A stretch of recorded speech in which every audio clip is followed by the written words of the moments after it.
신비스러운 변화라는 제목으로 같이 나누겠습니다. 제가 어린 시절 때는 20대 때는 저의 모든 꿈의 마지막 결론은 기타였어요. 음악이었습니다.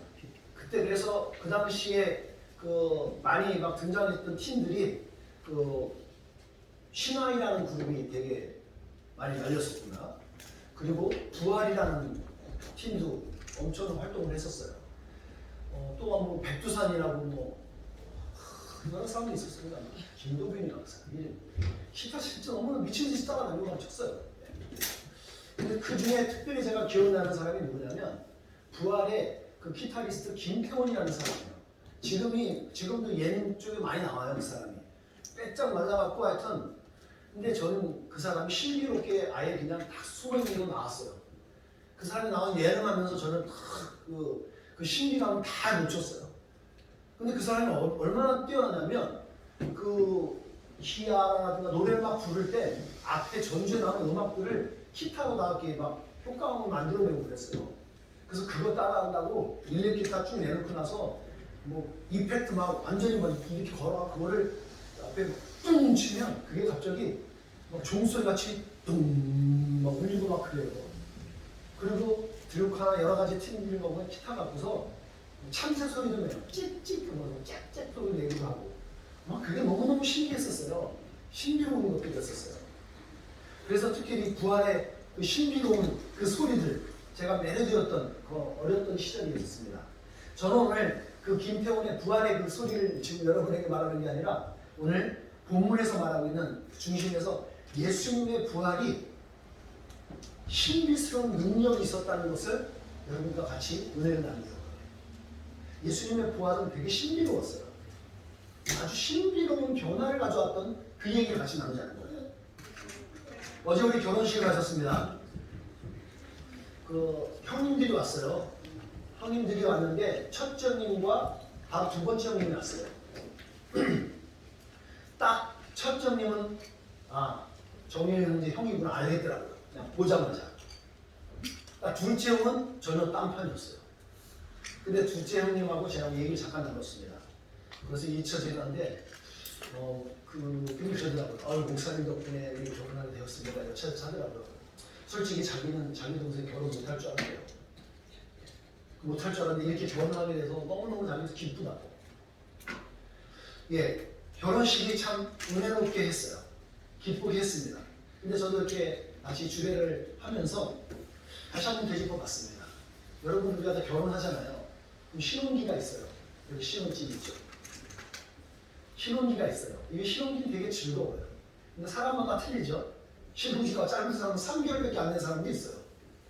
예, 보통 우리가 얘기할 때 신혼기는 보통 3년을 얘기해요. 3년은 신혼기에 들어가요. 이럴 때는 웬만한 것들이 용서가 돼요. 그렇죠? 근데 그러면서 조금 시간이 지나면서 약간 갈등기로 이제 접어들게 되잖아요. 왜? 옛날에 못 봤던 거를 막 보기 시작하거든요. 하지만 사랑의 결실을 주신 자녀가 있으니까 이제 그 자녀로 인해서 이제 또 우리가 그걸 참아낼 수 있는 거예요. 이 자녀를 봐, 사랑스러운 그 아이를 보면서 그리고 그 아이에게 무조건적인 사랑을 갖다 쏟아붓잖아요. 여러분 자녀한테 계산하면서 주시는 분 있으세요? 내가 이걸 딱 주면 이것이 20년 후에 얼마나 이렇게 딱 돌려주고 그럴 거야? 그런 건 없어요. 혹시 있다면 그건 비정상일 거예요. 무조건 쏟아부어요. 그 사랑을 막 주는 거죠. 그래서 행복해요. 여러분 주는 게 상당히 행복한 겁니다. 실제로 내가 자식에게 줄 수 있다는 것이. 그러면서 그와 아울러서 자녀 양육에서 가져오는 힘겨움들이 있어요. 그러시죠? 여러분들 자녀 키우시기 힘들죠? 요건 요만할 때만 힘들고 요것도 요만하다고도 힘들고 또 요만하다고 더 크면 또 힘들어요. 크면 또 다 힘세져 갖고 이제는 무력으로 저를 이겨요. 이건 참 매번 힘든 거죠. 반복돼요.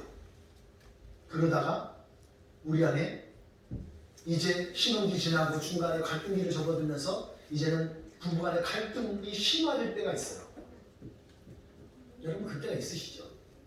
거치신 분도 있을 거고 나름 ING도 있는 분 있으실 거고 저희가 지금 단계가 되잖아요. 이제는 포기해요. 우리 가장 연장자 되시는 분들은 후기를 넘어 이제는 초월하신 거죠 이제. 근데 그 전까지는 초월한 전까지는 끊임없이 갈등해요. 이걸 사로 나로 막 이러면서. 그러면서 특히 내가 위로자 되는 내 자녀들, 저 자녀들, 아유 내 자녀들 덕분에 언제든 덕을 좀 보나, 저것이 잘할까? 안 잘할 것 같잖아 지금. 잘할 것 같아요? 당장 보면 잘 안 잘할 것 같죠? 키는 쑥쑥 크는데 몸 크는데 나중에 또 머리는 또 늦게 크고 언제 제대로 보고 덕을 보나? 그거 아세요 근데? 저도 목회를 하다 보고 여러분 일자리에서도 비유적으로 보시면 알아요. 내가 이걸 해갖고 언제 뭐가 되나 싶은데 빡빡하죠. 근데 어느 정도 시간이 지나거나 어느 날 뭐가 되어 있어요. 그렇잖아요. 이 누지랜드가 특히 그래요. 공사하는 거 보세요. 저거 공사했는데 언제 끝났나 보면 나중에 돼 있어요. 늘 터진 것 같은데. 네. 저도 목회하면서 그렇습니다. 목회하면서 아이고 저 영혼이 언제 변하나. 아휴 그냥 쏟아부어도 안 변하는 것 같고 좀 변하는 거다 싶으면 또 삐지고 또 화내고 분노 막 이러고 있어. 확 힘들죠. 근데요 신기한 건 어느 정도 시간이 지나고 나면 그 사람이 변하더란 말이에요. 여러분 우리가 그런 소망이 있어요. 여러분 우리가 좀 기다리시고 인내하면 변해요. 여러분 그런 기다림, 인내, 믿음 있으시길 주님을 축복합니다. 기다리세요. 그리고 바뀌어요. 우리의 삶이 실질적으로는 이 현재의 삶이 버거워요. 어려운 거 맞아요. 근데 어려운 것은 끝나지 않아요. 하나님께서 그것 가운데 우리가 반드시 보상해주고 보답해주고 기쁨을 주는 게 있어요. 이게 우리의 믿음이에요. 그런 삶을 버거움에도 불구하고 오늘 또 우리는 교회 일주일 내내 막 일주일 분주하게 바쁘게 살다가 또 주일 와서 또 봉사하고 일하고 막 그래야 돼. 이게 이제 우리가 은혜가 떨어지면 이 불평불만이 되는 거예요. 아우 싫어. 맨날 나니까 고생만 하지. 근데 거기다가 신앙생활은 언젠가부터 이게 우리 안에 찾아오는 하나 것이 있어요. 뭔지 아세요? 내가 믿는 게 맞아? 이런 질문 해보셨나요? 내가 믿는 게 맞는가? 진짜 부활이 있을까? 여러분 생각해 보셨어요? 특히 매년마다 가지는 사순절. 저는 개인적으로 제가 여러분 사순절이 모르지 않아요. 사순절이 뭐냐면 예수님이 부활하시기 전 40일 동안 여러분 그 십자가를 지는 소리가 계속 아이고 저는 이게 너무 싫은 거예요. 왜냐하면 부활이 너무나 그것 때문에 물론 감격이 힘이 극화되는 건 있겠지만 왜 예수님이 우리가 살면서 부활하신 주님인데 우리가 고난 가운데 40일간 머물러야 되냐고. 저는 그게 싫어서 그냥 일주일에서 7일간만 일주일 고난주간만 집중하는 거예요. 예, 고난주간 그래도 예수님이 주신 십자가를 한번 깊이 묵상하자는 거죠. 부활절 매년 오잖아요. 이 부활절 왜 지키는 거예요, 여러분들? 여러분 예배하면서 지금 어떤 기분으로 지금 앉아 계세요? 매번 똑같이 뭐. 여러분 한번 생각해 보셔야 돼요. 부활 진짜 있을까? 여러분 부활 진짜 있을까요? 어떻게 알아요? 이런 고민들을요, 저조차도요, 너무너무 힘든 시간이 될 때는요, 진짜 하나님이 있는 거야. 하나님 있으면 이 사람 어떻게 좀 뭘 해주실 거 아니야. 너무 답답할 때가 있어요. 저만 그래요? 여러분 답답할 때 없으세요? 갈급할 때 없으세요? 저는 그때 이런 고민을 나만 하는 건가? 한번 그랬어요. 근데 제가 큰 위로를 받았던 게 있어요. 저보다 대선배 되시는 분도 깊이 내면을 갖고 얘기했더니 과거의 이야기들을 해주시면서 야 목사님 그러죠. 야 나라고 그런 적 없겠냐. 너무 힘든데 그러더라. 진짜 마음이 너무 낙심되더라. 이런 말 하니까 저는 간접적으로 위로를 받았던 적은 있어요. 여러분 우리 다 연약한 존재들이라는 거예요. 어쨌든 제가 너무 한심스럽고 여러분 자신이 한심스럽게 느껴질 때도 있어요. 그럴 수 있다는 거예요. 그게 옳은 게 아니라 그럴 수 있어요. 왜냐하면 그냥 사도 바울조차도 그 사도 바울이 전도해갖고 열매 맺었던 고린도 교회 있잖아요. 그 고린도 교회조차도 이런 질문을 가졌었던 거예요. 오늘 우리가 맡은 고린도전서 그 가운데 고린도 교회, 여러분 고린도 교회가 엄청난 데입니다. 요즘 미국에서 에즈버리 그 붐이라고 해서 리바이벌 지금 이슈되고 있는 거 아시죠? 그것처럼 여기도 그런 붐의 역사가 일어나갖고 엄청나게 막 성장했던 교회예요. 그래서 어떤 일이 일어나면 각종 인사가 나타나요. 예언하고 방언하고 통역하고 기적 행사가 막 기도하면 사람이 막 나아요. 그런 은사들이 막 나타났어요. 그래서 사도 바울에게 너 방언할 줄 알아? 이렇게 딱 교만할 정도로 일반 성도가 야 너 방언이 할 줄 아니? 이렇게 나는 할 정도로 여기 엄청났던 교회예요. 근데 그 교회조차도 내가 신앙생활하고 있는데 내가 사랑을 나누고 있었는데 사랑을 중심으로 살아간다고 그랬음에도 불구하고 그 교회 안에도 진짜 내 신앙이 오는 거야? 이거 헛된 거 아니야? 이 부활이 다 거짓말 아니야? 이런 말이 나왔었어요. 어떻게 하냐고요? 오늘 그거에 대해서 사도 바울이 아니야. 부활 있고 너네 신앙 헛된 거 아니야. 절대 여러분의 삶이 헛되지 않아. 라고 말하는 게 원래 이 본문이었어요. 여러분의 삶은 결코 헛되지 않다는 거죠.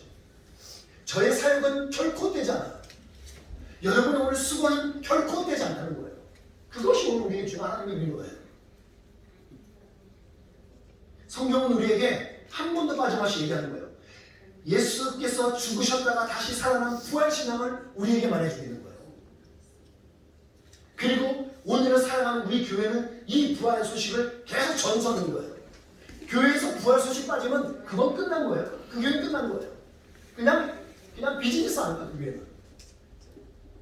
그 교회가 빨리 떠나셔버려야 돼요. 예, 그런 교회 떠나도 돼요. 하지만 그 안에 부활의 신앙이 명확하게 살아서 흘러가는 교회, 그 교회는 생명력이 있어요. 여러분 부활 신앙을 갖는 게 얼마나 중요하냐면 우리의 생명하고 연결되기 때문에 그래요. 우리의 신앙하고 연결됐다는 거예요.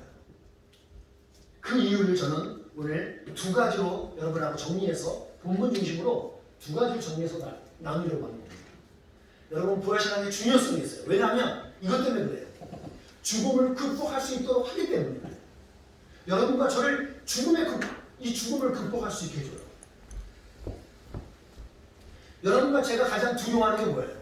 여러분 살면서 두려운 게 뭐죠? 그 내면을 깊이 파고 들어가면요 결국은 우리 안에 두려움에 대한 것은 죽음이에요.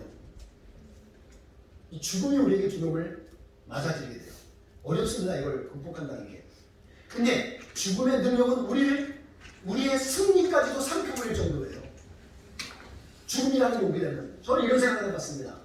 과거 3.1 운동을 했던 사람들, 또 나라를 위해서 열심히 싸웠던 사람들, 그러다가 죽었던 사람들, 그 죽음 때문에 그 가족들은 어떻게 됐을 것 같아요?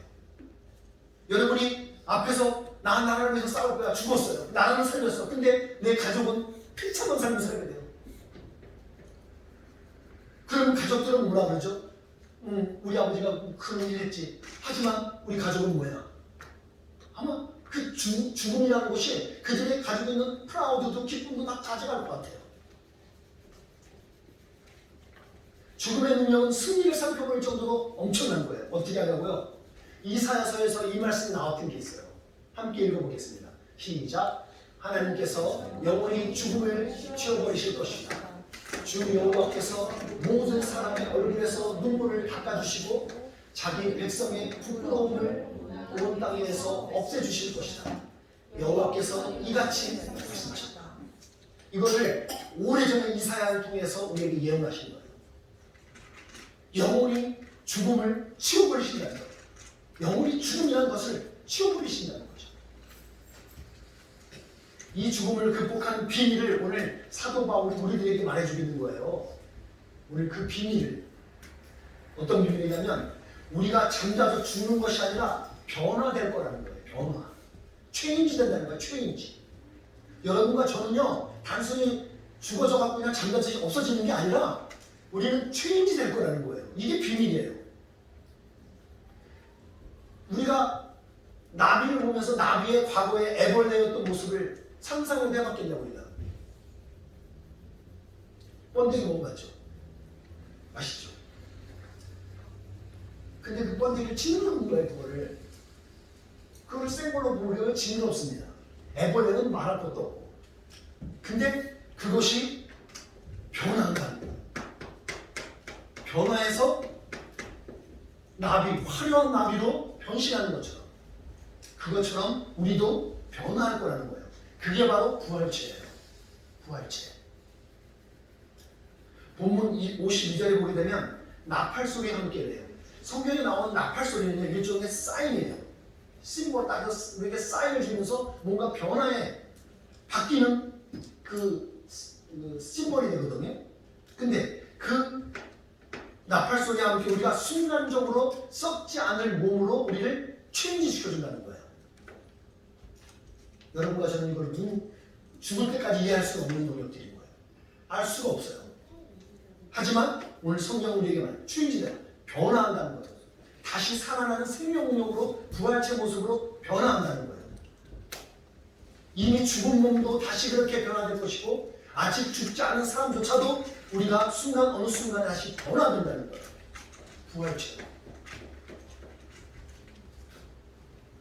여러분 이게 좀 너무 아련해요. 이게 뭐지 싶은데 이거에 대해서 오늘 성경이 우리에게 힌트를 준 게 있습니다. 어떤 힌트를 줬냐면 예수님께서 죽으셨잖아요. 죽으셨다가 다시 부활하셨을 때 사람들이 눈으로 볼 수 있었나요? 없었나요? 있었어요. 눈으로 봤다니까요. 그러니까 사람들이 증인으로 나타나죠. 그런데 잘 보시게 되면 거기에 예수님이 먹기도 하셔요. 그리고 같이 마시기도 하셨어요. 대화도 하셨어요. 그뿐이 아닙니다. 그 예수님은 어떤 사물의 공간을 구애받지 않고 저는 여기 가서 이거 나가려면 여기 부딪히잖아요. 넘어지든가. 예수님은 이 사물 어떤 공간도 초월하셨어요. 통과하셨어요. 아시죠? 우리로서 이해할 수 없는 영역들이죠. 공상, 과학, 영화에서나 우리가 지금 눈으로 보는 것들이에요. 생각의 여지를 좀 더 주는 건 뭐냐면 예수님이 부활하신 다음에 무덤에서 마리아 여인이 갔어요. 들어갔는데 거기에 사람 하나가 있단 말이죠. 그런데 그를 알아보지 못해요. 나중에 성경 보니까 그게 예수님이었거든요. 근데 이 마리아는 분명히 예수님을 과거에 얼굴 봤었음에도 불구하고 못 알아봐요. 무슨 일이죠? 부활체로 다시 오신 예수님은 우리가 또 알아볼 수 없는 것 같아요. 알아볼 수가 없어요. 심지어 엠마오로 가는 두 제자가 있었습니다. 두 제자가 있는데 거기에 예수님이 함께 하셨었어요. 같이 걸어가면서 이동했었어요. 그런데 전혀 알아보지 못해요. 근데 나중에 떠나고 나서 예수님 같이 걸어서 사라졌는데 그 다음에 제자들이 말하죠. 그분이 예수님이었네. 그때 얘기하잖아요. 무슨 얘기예요? 부활체 오신 예수님은 something different. 다 보이시지만 뭔가 틀려요. 그리고 겟사기로는 예수님이 새로운 변화체, 부활체로 오시면서 제 모습 그대로 오는 건 아닌 것 같아요. 어떤 내가 가지고 있는 이미지를 가질 수 있을 것 같아요. 그리고 또 하나는 가령 생각해보세요. 할아버지가 돼서 아이고 허리 아파 죽겠구만. 근데 부활했는데 그대로 그 모습으로 부활해. 여러분 이거 억울하잖아요. 좀. 어떻게 하나님께서 우리를 부활하게 하실까? 우리가 누가 그러더라고요. 누가 그걸 장담할 수 있겠어요. 근데 아마 여러분이 가장 건강한 몸, 가장 기뻐하는 몸, 원하는 그 몸으로 우리를 다시 부활하게 해주실 거라는 거예요. 그래줘야죠. 같이 갑자기 깐나매로 그냥 다시 만들어 놓으면 어떻게 해요? 아무것도 못할 것 같아요. 말하고 핵심은 그렇습니다. 미스테리한 부활체를 우리에게 말씀해 주는 거예요. 미스테리한 변화를 우리에게 얘기하고 있다고요. 부활은 그런 걸 얘기하고 있어요. 여러분 부활의 몸에 대해서 더 궁금하신 게 있으면 오늘 본문 전에 나왔던 부분 한 번 더 읽어보시면 돼요. 거기에 부활의 몸에 대해서 사도 바울이 더 디테일하게 얘기해놨어요. 다시 한번 읽어보세요. 근데 여기서 사도 바울이 분명하게 한 가지 언급하고 있습니다. 우리의 육체와 피는 하나님의 나라를 상속받을 수 없다는 거예요. 그러니까 여러분이 가지고 있는 제 몸으로는, 그러니까 누가 그러잖아요. 뭐 김일성도 그렇고 뭐 시신을 몸을 자고 뭐 애국 당시에도 시체가 보관했잖아요. 그거 큰 의미가 없다는 거예요.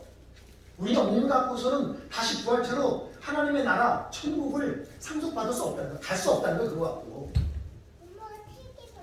썩어지고 없어질 육신으로는 천국에 갈 수 없어요. 그러니까 시신 남긴 그런 의미가 크게 없는 거죠.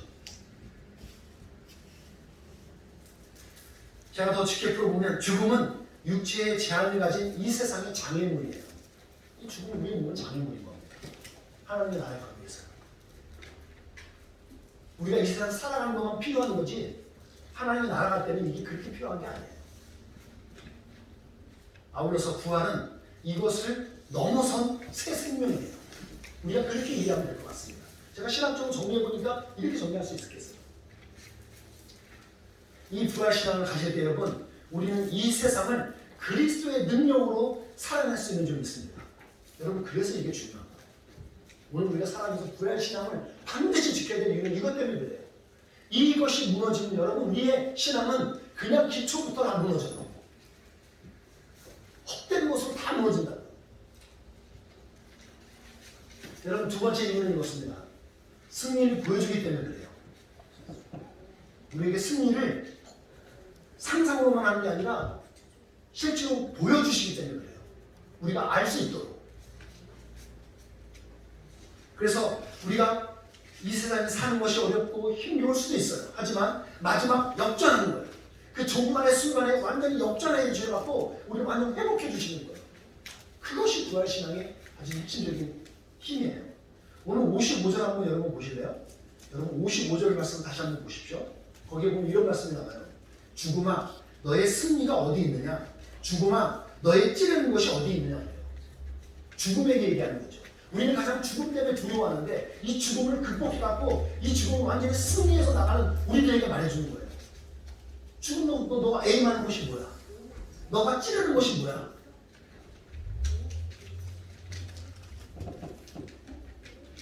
오늘 이 말씀에 대해서 이걸 보시는 거예요. 이 말씀 같이 읽어볼게요. 시작. 내가 문구의 권세로부터 그들을 구원할 것이며 사망으로부터 그들을 건져낼 것이다. 오 사람아, 내 영광이 어디 있느냐? 오 문구의 권세나 내 영광이 어디 있느냐? 나는 너희를 불쌍히 두지 않겠다. 이게 호세아를 통해서 예언하신 내용들인 거예요. 그래서 말하는 거죠. 너희들 죽음 그리고 뭐 멸망 음무번세 너희들 내가 다 가만두지 않을 거야. 불쌍히 두지 않을 거야. 내가 다시 너희하고 내가 상대할 거야 라는 거죠. 사망에 설 곳이 없어요. 왜? 부서주신 예수님께서 음부의 권세를 소멸해버리거든요. 우리가 그 믿음이잖아요. 56절에서 구체적으로 사도 바울은 우리들에게 풀어서 말해주는 거예요. 죽음이 공격하는 것이 어디예요? 죽음이 공격하는 최고 타겟이 뭐예요? 56절에 나와 있습니다. 여러분 이거 확인해 보세요. 답을 찾아보세요. 죽음이 공격하는 포인트가 어디예요? 죄예요. 죄를 공격하는 거예요. 그러면 또 사도 바울은 뭐라 그래요? 죄의 힘, 죄의 가지고 있는 코어, 그 메인 파워가 뭐야? 했을 때 바울은 율법이라고 해요. 이게 여러분 놀라운 거예요. 실제로는 우리가 몰라서 그렇지 이걸 자세히 알고 나고 성경을 전체적으로 크게 보고 나면요 놀라운 핵심을 꽉 찌는 거예요. 포인트를. 오늘 우리가 믿음으로 가진 부활의 능력을 공격하는 게 뭐냐면 우리의 부활의 능력을, 이 부활의 권세를 공격하는 게 이 죽음이거든요. 죽음의 권세가 우리 자꾸 이걸 공격하는 거예요. 이 죽음의 권세의 중심에 죄가 있다는 거예요. 죄. 이걸 아셔야 돼요. 핵심을. 죄가 찌르는 것이 뭐냐고요. 여러분 죄가 뭘 찌르요 여러분들이. 우리의 과거의 죄를 끄집어내요.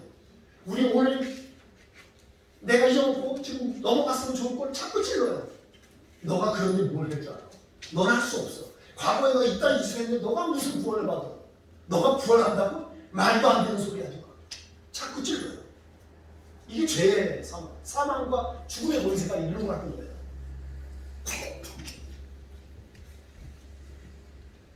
이미 십자가에서 예수님께서 다 해결하신 거잖아요. 저 십자가 지고서 주님이 다 해결하셨잖아요. 우리가 목매고 있는 이 십자가에서 다 해결하신 거잖아요. 근데 사단은 이거를 자꾸 우리의 죽음의 권세를 가지고서 죄를 가지고서 우리를 찌른다고요. 거기에 힘을 빼면 안 돼요. 부활신앙은 이것을 제압해버리는 거예요. 그렇기 때문에 중요해요. 그리고 더 구체적으로 죄의 근본적인 힘을 사도 바울은 율법이라고 말하는 거예요. 그리스도의 십자가 은혜가 이 율법에 갇혀버리는 거죠. 여러분 율법 중요해요. 사도 바울이 누차 로마서와 갈라디아서 수없이 말을 해요. 그런데 사도 바울이 강조하는 건 뭐냐면 율법이 중요하지 않은 게 아니라 율법의 완성이신 예수님 그 은혜를 기억하라고 그 얘기하는 거예요. 예수님의 사랑이 예수님의 은혜가 이 율법을 오버 다 덮어버려요. 근데 이 덮어버렸던 그 은혜를 율법은 자꾸 끄집어내거든요. 오픈해버리려고 그런다고요. 얼마 전에 제가 접한 한 목사님이 있습니다. 이분이 그 순복음 개통의 목사님이신데 이름이 앤드류 앤드류 워맨이라는 목사님이 있어요. 이 사람이 방송 활동하면서 그 성령 충만에 대한 성령에 대한 역사를 막 얘기하게 되고 치유의 사역에 대한 것도 막 하게 되는 거거든요. 그러니까 이분이 진짜 기도한 지 사람들과 나눈 거예요. 조용기 목사님처럼. 그런 역사를 하게 되는데 강의하면서 그거죠. 인터뷰하면서 말을 하더라고요.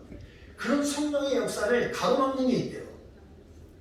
하나님께서 믿음으로 구하면 하나님께서 다 역사하시고 성령께서 일하시는 건데 그것을 가로막는 게 뭐냐고 그랬을 때 그가 짚어낸 건 그거였어요.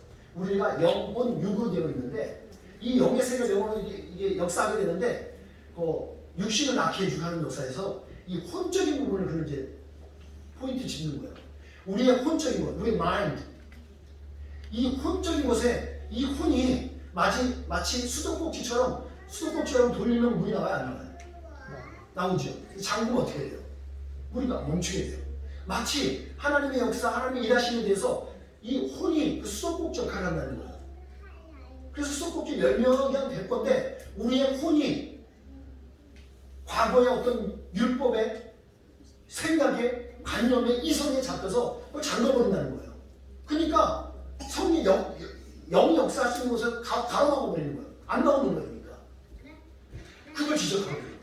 저는 이거 말 들으면서 소름이 끼칠 정도로 너무 예리한 거예요. 하나님의 역사는 우리 믿음이라는 것은 우리 이성으로 되는 게 아니잖아요. 여러분 이게 수학 공식처럼 막 풀어가게 해서 그래서 딱 풀어지는 게 아니잖아요. 신앙이라는 게.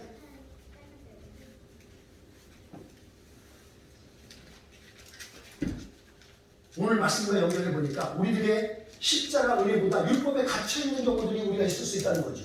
오늘 그것을 사도 바울은 지적하는 거예요. 부활 신앙을 우리가 잊어먹을 수 있는 것들, 유혹해 오는 것들. 여러분 사람은 수단 문문을 걷는다 그러잖아요. 이 말씀 한번 여러분 보시래요. 영어를 보실 편하고 영어를 보셔도 돼요. 허물을 덮어주는 자는 사랑을 구하는 자요. 그것을 거듭말하는 자는 친한 벗을 이간하는 자예요. 여러분 우리가 살다 보면 한두 번 우리가 사람에 대해서 허물을 얘기할 수 있어요. 근데 이거를 반복적으로 얘기하잖아요. 그러면 사람을 이간하게 돼요. 근데 사랑을 가지고 있는 사람은 사랑을 구하는 사람들은요 허물을 덮어주는 거예요.